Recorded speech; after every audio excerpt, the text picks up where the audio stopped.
नुकताच महाराष्ट्राचा 65वा महाराष्ट्र आर्थिक पाहणी अहवाल प्रकाशित झालाय।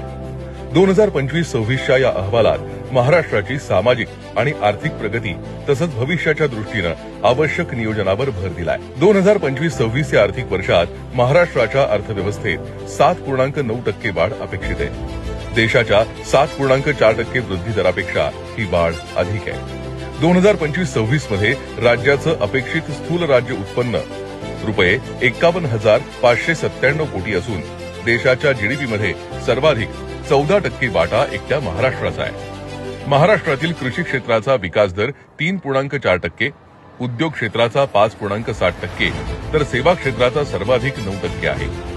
दरडोई उत्पन्नाच्या बाबतीतही महाराष्ट्र राष्ट्रीय दरडोई उत्पन्नाच्या खूप पुढे आहे, जिथे देशाचं सरासरी दरडोई उत्पन्न रुपये 2,19,575 आहे, तिथे महाराष्ट्राचं सरासरी दरडोई